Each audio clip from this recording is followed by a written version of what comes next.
Kita berdoa kepada Allah Subhanahu wa taala, mudah-mudahan Allah memberikan kita umur, kekuatan dan kemampuan, juga keistiqomahan untuk menuntaskan serangkaian amal ibadah Ramadan kita sampai selesai, sampai nanti kita dinyatakan lulus oleh Allah Subhanahu wa taala, berpisah dengan bulan Ramadan tanpa sedikit pun dosa. Para shaimin, jamaah sholat subuh yang Allah muliakan, insya Allah kita melanjutkan kajian kita pekan lalu, yaitu surat Al-Qadar, dengan tujuan mudah-mudahan pencarian kita akan malam Lailatul Qadar itu dilandasi dengan ilmu sehingga lebih semangat dalam menuntaskan hari-hari puncak kita, yaitu nanti di 10 malam terakhir. Pekan lalu kita berasa terlalu dini membahas Lailatul Qadar, tapi ternyata tidak terasa kita sudah masuk 10 hari kedua, dan nanti kita akan masuk 10 hari ketiga, dan tanpa terasa detik-detik perpisahan dengan Ramadan itu akan segera tiba. Jamaah rahimakumullah, pekan lalu kita sampai pada kata inna anzalna, baru sampai pada anzala. Kita coba mereview sedikit. Surat Al-Qadar berjumlah 5 ayat, itu mengandung hikmah menurut Syekh Fadil As-Samirai. Carilah Lailatul Qadar sesuai dengan 5 ayat, yaitu di 5 malam, yaitu malam 21, malam 23, malam 25, malam 27, dan malam 29. Kemudian kata anzala itu berarti memiliki makna surat ini berkenaan dengan diturunkannya Al-Quran, tapi diturunkan yang sekaligus. Karena proses diturunkannya Al-Quran itu terbagi 2. Ada yang langsung sekaligus 30 juz, kemudian ada yang bertahap. Yang sekaligus 30 juz itu diturunkan dari Lauhul Mahfuz ke Baitul Izzah, 30 juz sekaligus oleh malaikat Jibril. Nah, itu bahasa Arabnya anzala. Tapi ada juga yang diturunkannya bertahap kepada Nabi Muhammad SAW, yang lama waktunya adalah 23 tahun secara bertahap. Itu bahasa Arabnya namanya nazzala. Sehingga di beberapa ayat kita akan mendengar inna nahnu nazzalna dzikra. Nah, kalau kita dengar kata nazzala, artinya diturunkannya bertahap, sedikit demi sedikit, tergantung kasus yang terjadi di masyarakat Quraisy saat itu. Baik jamaah rahimakumullah, kita lanjut pada kata yang ketiga, yaitu inna anzalnahu. Nah, itu yang pekan lalu kita katakan ayatnya agak cukup aneh. Kok kenapa inna sesungguhnya kami, anzalna kami menurunkan, hu menurunkannya. Padahal sebelumnya tidak dijelaskan apa yang diturunkan. Pekan lalu kita contohkan Pak RT ya. Kita bilang pantasnya kalau bikin kalimat itu begini, Pak RT Oban, pemilik toko plastik terbesar di Bekasi. Putranya, di situ adanya putranya. Maksud putranya itu artinya putra Pak Oban. Karena Pak Obannya sudah dijelaskan di awal. Tapi di surat Al-Qadar ini aneh. Dikatakan inna sesungguhnya kami, anzalna hu telah menurunkannya. Apa yang diturunkan oleh Allah Subhanahu wa taala. Nah, di sini kita semua langsung faham. Maksud yang diturunkan oleh Allah Subhanahu wa taala itu adalah Al-Qur'an. Kenapa kok di situ tidak dikatakan inna anzalnal Qur'an? Nah, jadi pertanyaannya di situ.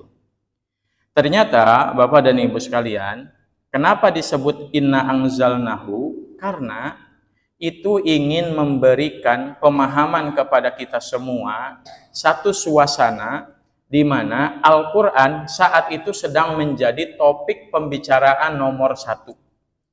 Jadi Al-Quran saat itu sedang menjadi trending topik. Pokoknya kalau ada orang ngobrol di pojokan, di warung kopi, dimanapun, pasti yang dibicarakan adalah tentang Al-Quran. Baik orang muslim, bahkan orang kufur sekalipun. Kalau orang muslim, kenapa membicarakan Al-Quran? Karena saat itu Al-Quran proses lagi turun. Jadi banyak orang yang terkesima dengan Al-Quran dan cocok dengan kehidupan mereka, dan Al-Quran menjadi solusi. Sehingga saat itu Al-Quranlah menjadi satu-satunya solusi kehidupan orang-orang muslim. Kenapa orang kufur juga ikut membahas Al-Quran? Saking bencinya kepada Al-Quran. Maka jadilah Al-Quran itu sebagai trending topik.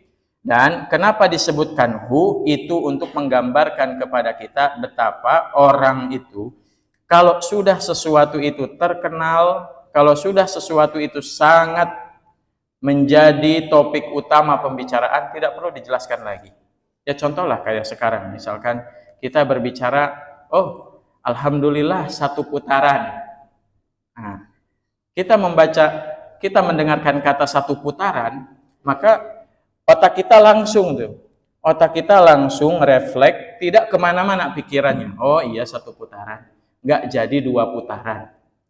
Langsung nyambung ke pembahasan apa? Pembahasan pilpres. Padahal kita cuman bilang satu putaran. Kan bisa jadi satu putaran itu apa? Lari, atau satu putaran itu mencuci wajah, ada satu putaran, ada setengah putaran. Nah, tapi kita langsung refleks pada satu putaran adalah pemilu, saking sedang trending topiknya pembahasan pemilu. Begitu juga Al-Quran saat itu. Nah, saking trendingnya, Masya Allah. Bahkan ada satu kisah, Sayyidina Umar bin Khattab itu, beliau dulu sebelum masuk Islam, Masya Allah, beliau ini seorang, mohon maaf, pemabuk. Ya, beliau seorang pemabuk. Jadi agenda malamnya itu adalah mabuk-mabukan. Mabuk bagi beliau itu seperti keharusannya, kebutuhannya terhadap air putih. Saking pentingnya mabuk bagi beliau. Dan pada satu hari,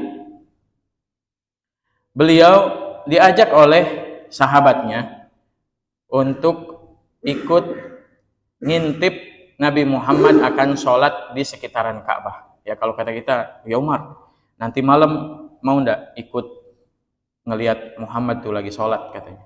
Dia akan membacakan sesuatu yang aneh. Sayyidina Umar ini dia tipe seorang bangsawan yang tidak mau ikut campur, bahkan tidak mau tahu urusan-urusan kecil. Jadi biasanya Sayyidina Umar itu nggak peduli apa yang dilakukan oleh Nabi Muhammad, apa yang dilakukan oleh orang muslim, dan tidak menganggap Islam itu sebagai ancaman besar. Tapi saat itu, karena beliau tidak ada agenda, tidak ada kegiatan, kata Sayyidina Umar, oke lah, saya ikut. Akhirnya mereka berdua coba mengintip Nabi Muhammad sedang sholat di dekat Ka'bah. Ternyata Nabi saat itu membaca surat Al-Haqqah. Nah, jadi nanti kisah ini adalah dibalik Islamnya Sayyidina Umar juga karena kebenciannya terhadap Al-Quran.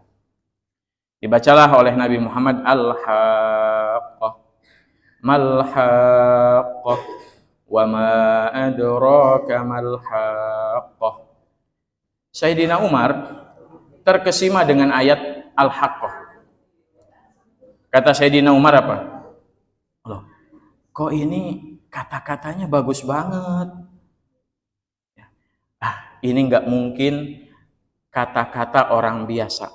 Pasti Muhammad ini adalah seorang penyair, seorang syair, kalau dalam bahasa Arab, ahli puisi, ahli sastra. Ternyata Nabi Muhammad melanjutkan ayatnya sampai pada satu ayat di surat Al-Haqqah itu, wa ma huwa biqauli syair. Ayatnya itu artinya, dan bukanlah kata-kata ini adalah perkataan ahli syair. Nah, Sayyidina Umar langsung kena. Pikirannya langsung kena. Dah, kok Muhammad bisa tahu apa yang saya pikirkan? Wah, asalnya beliau tidak tertarik, sejak saat itu mulai tertarik. Ini apa ini? Pantesan orang-orang terpengaruh. Dia mulai terpengaruh juga, tapi terpengaruhnya adalah semakin benci terhadap Islam. Lalu kata Sayyidina Umar, kalau bisa tahu perasaan saya, pasti dia ini seorang dukun. Ternyata ayatnya masih lanjut. Wa ma huwa biqauli kahin. Dan bukan juga kata-kata ini adalah kata-kata seorang dukun. Wah, kata Sayyidina Umar, gak bisa dibiarkan. Ini adalah ancaman yang paling besar untuk pertahanan keamanan kaum Quraisy. Sayyidina Umar emosi dan langsung pulang. Dan sejak malam itu tidak ada yang lain di dalam isi kepala Sayyidina Umar kecuali Nabi Muhammad dan Al-Quran itu. Ya, sampai beliau itu mengumpulkan niat, mengumpulkan tekad, dan juga membawa alat-alat perangnya beliau, ya diantaranya pedang, berniat esok harinya untuk datang dan membunuh Nabi Muhammad. Nah, saking emosinya, beliau keluar, sudah nenteng pedang, dan orang-orang kafir Quraisy itu kaget. Karena jarang sekali. Umar itu kan ahli diplomasi. Tapi kok sekarang bawa-bawa pedang? Dan ketemu dengan sahabatnya Umar, tapi sebenarnya sudah masuk Islam diam-diam. Sahabatnya Umar ini tahu kalau Umar bawa nenteng pedang, ini pasti akan membunuh seseorang dan tidak pernah gagal. Membunuhnya itu tidak pernah gagal. Apa yang dia maksudkan harus terjadi. Ya seorang bangsawan. Kalau dia pengen lolos, pasti lolos. Ditanya, mau kemana Umar? Saya mau membunuh Muhammad. Sahabatnya ini kaget dan khawatir, takut benar-benar ingin membunuh Nabi. Sehingga beliau coba palingkan. Kata sahabatnya ini, ngapain kamu bunuh Muhammad? Wong adekmu sendiri Fatimah sudah ikut agama Muhammad. Maksudnya itu bukan supaya membunuh adeknya, tapi supaya setidaknya ada waktu di niat dia untuk membunuh Nabi Muhammad dengan kita kasih tahu Nabi Muhammadnya mudah-mudahan batal.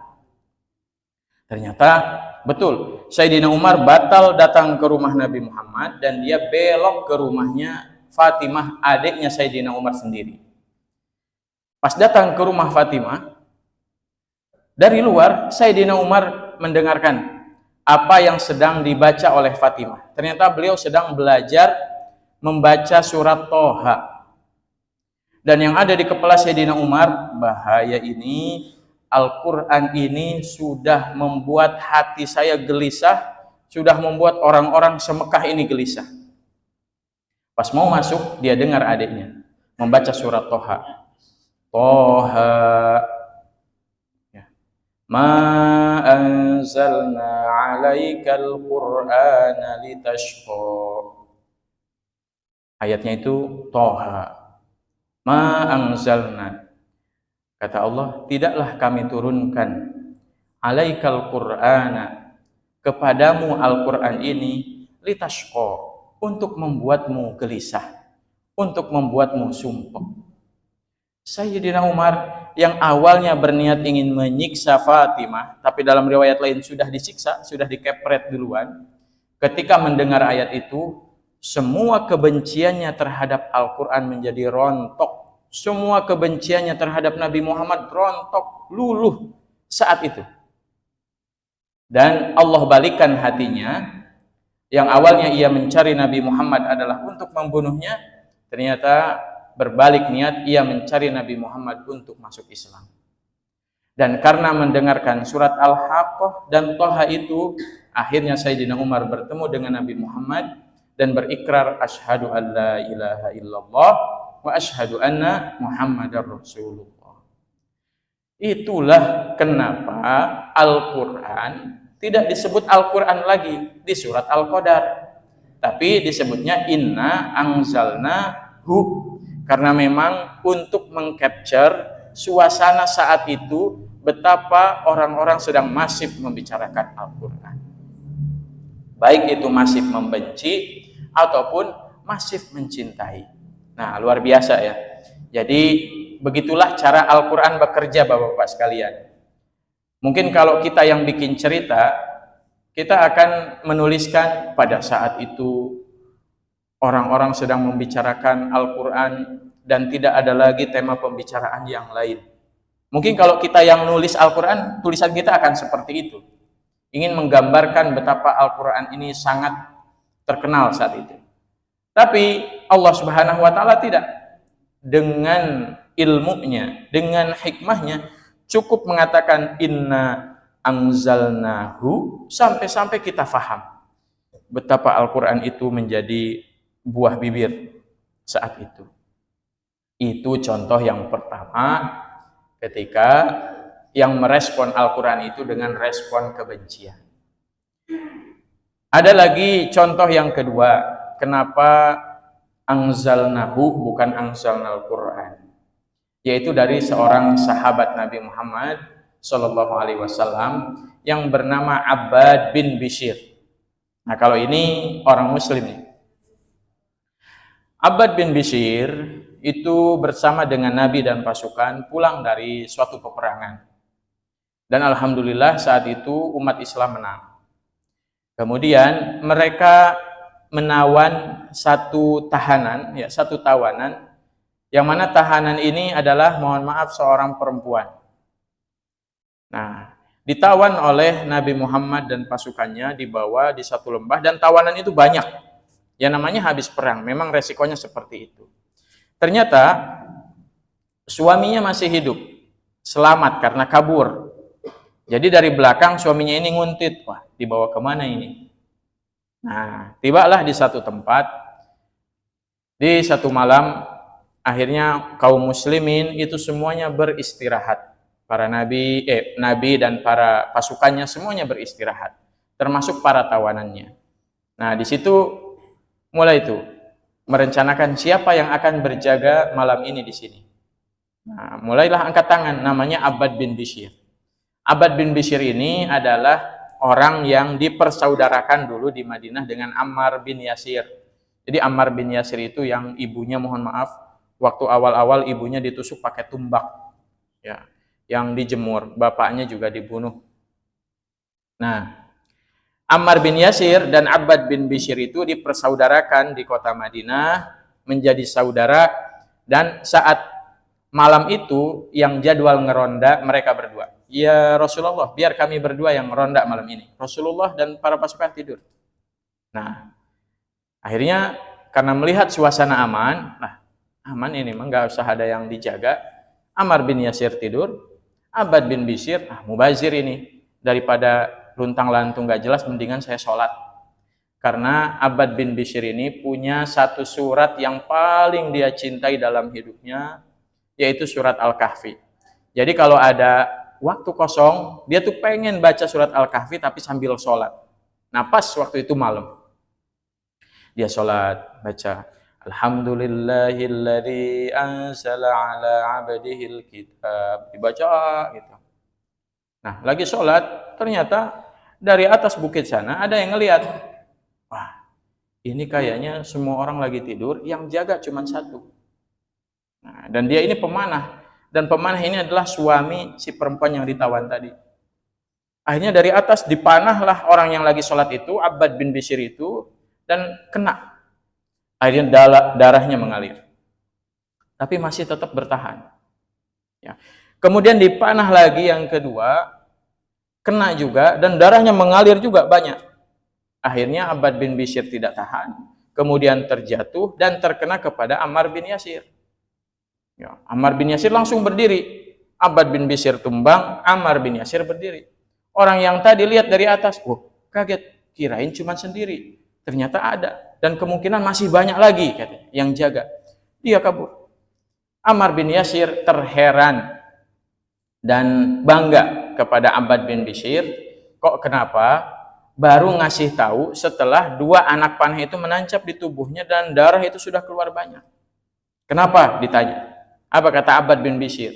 Ya Ammar, saudaraku.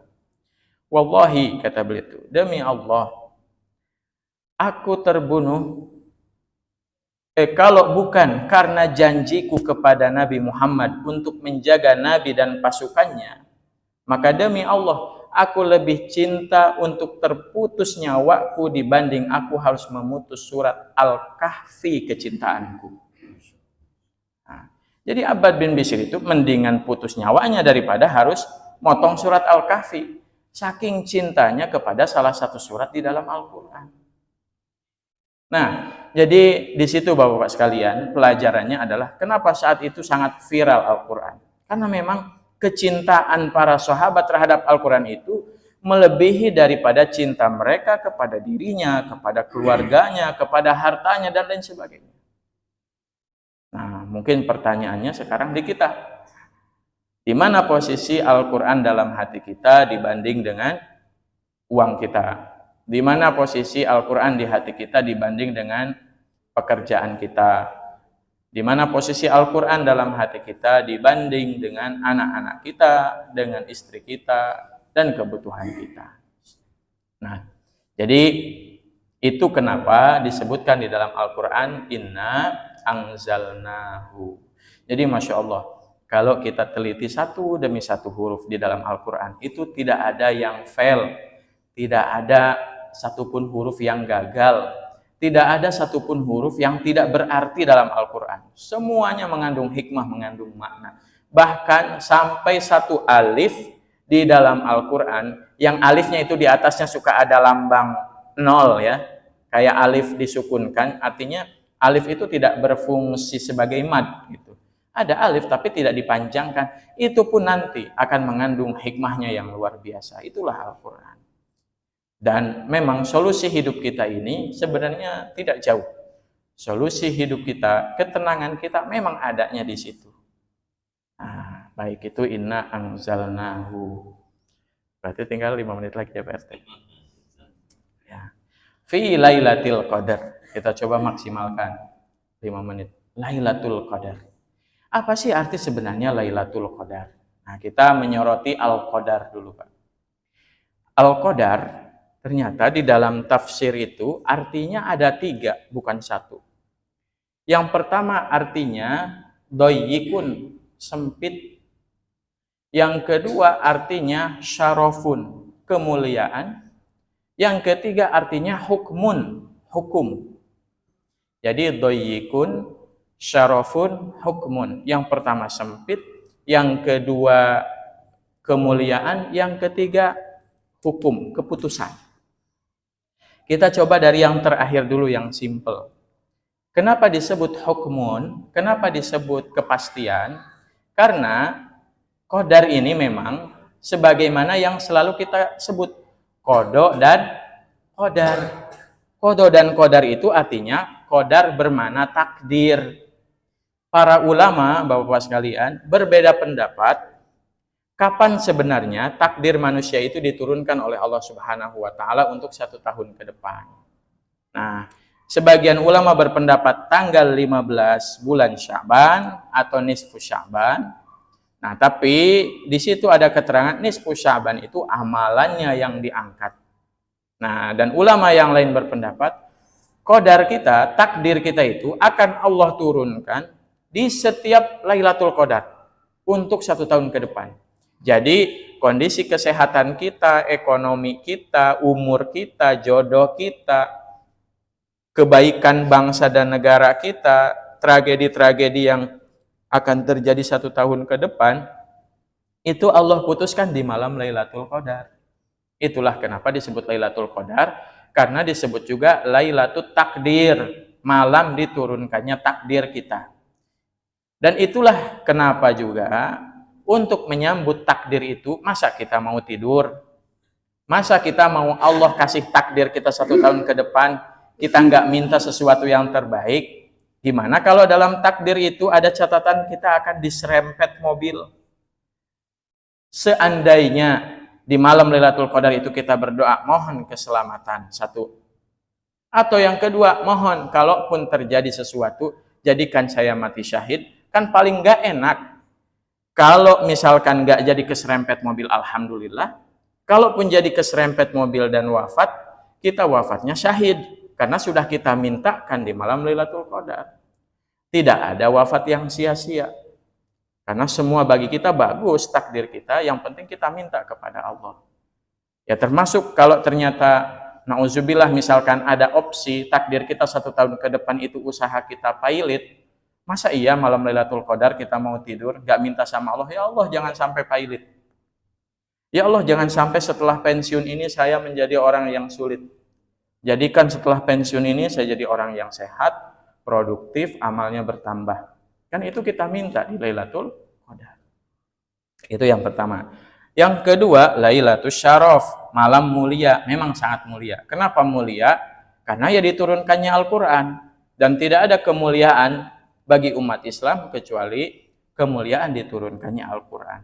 Karena hina dan mulianya orang Islam itu tergantung bagaimana cara mereka memperlakukan Al-Qur'an. Kalau Al-Qur'an ada di bawah kakinya, hina hidup dia. Kalau Al-Qur'an berada di atas kepalanya, mulialah hidupnya. Ya itulah kenapa disebut Lailatul Qadar sebagai malam kemuliaan. Yang menarik adalah yang ketiga. Lailatul Qadar disebut Lailatul Doyik, malam yang sempit. Kok kenapa sempit? Nah, kalau ini harus dibuktikannya dengan sains, Bapak-Bapak sekalian. Saya mencari tafsiran juga ribet. Saya ikut itu satu pengajian bernama Dr. Muhammad Yahya namanya. Beliau dari Australia, tapi aslinya orang Malang. Beliau membahas tentang kenapa Lailatul Doyik. Nah, beliau buka buku tentang kosmologi Islam.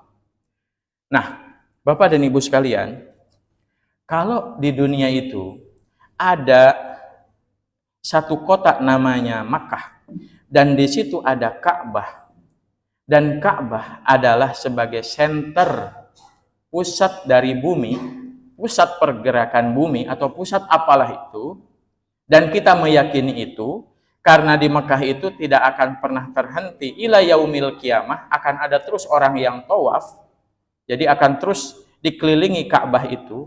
Maka kalau kita tarik garis lurus terus nembus ke langit ke-1, ke-2, ke-3, ke-4, terus sampai ke atas. Di atas itu ada namanya satu tempat bernama Baitul Ma'mur. Ya. Apa itu Baitul Ma'mur? Baitul Ma'mur adalah Ka'bah yang real, Bapak-Bapak sekalian. Jadi kalau yang ada di dunia ini adalah miniatur Ka'bah, Pak. Yang kita kelilingi tawaf itu miniatur.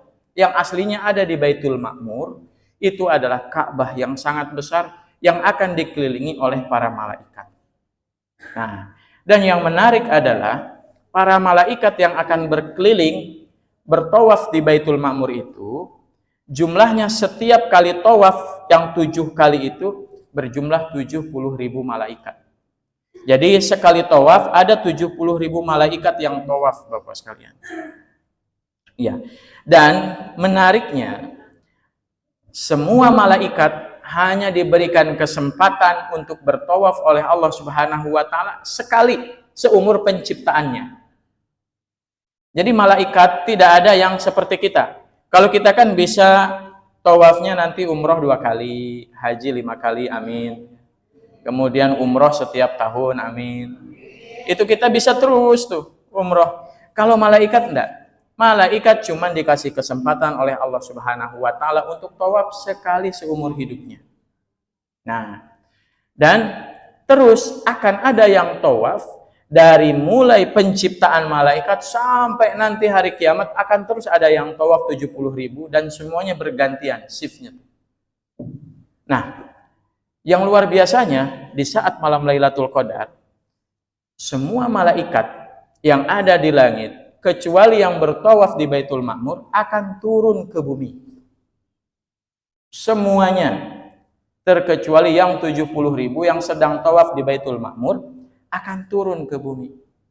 Nah, kira-kira kalau jumlah malaikat dari dulu awal penciptaan sampai sekarang, kira-kira dikalikan 70.000, ada berapa miliar atau berapa triliun malaikat yang akan turun ke bumi?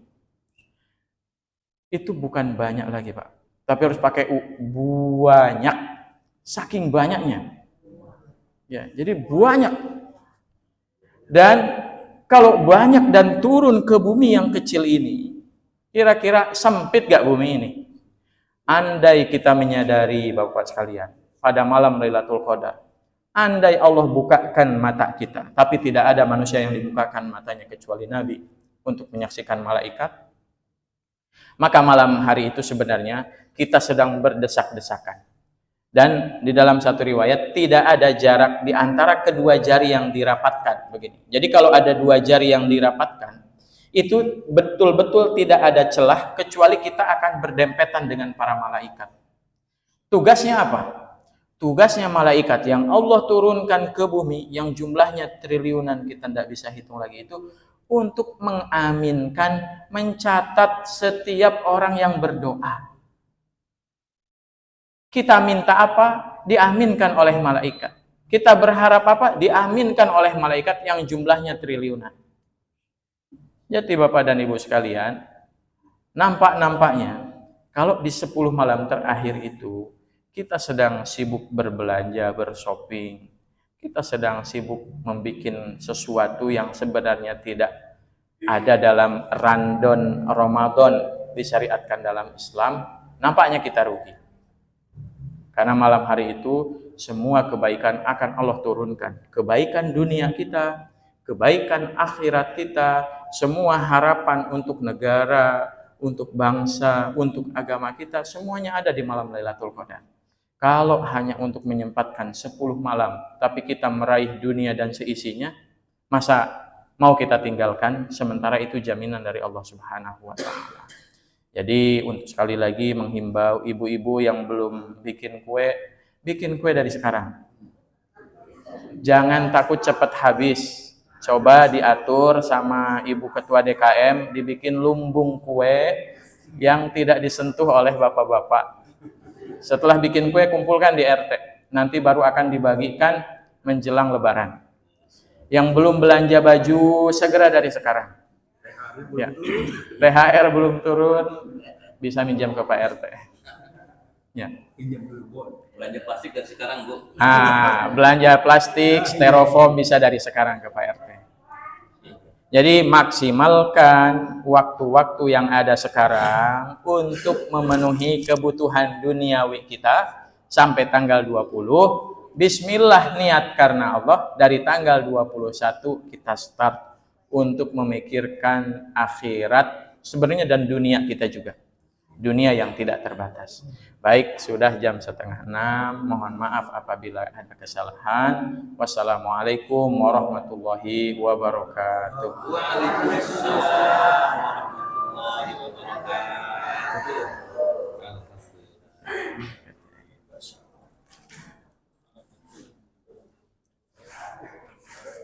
Padahal enak di atas, Pak. Saya mah bohong aja kemarin.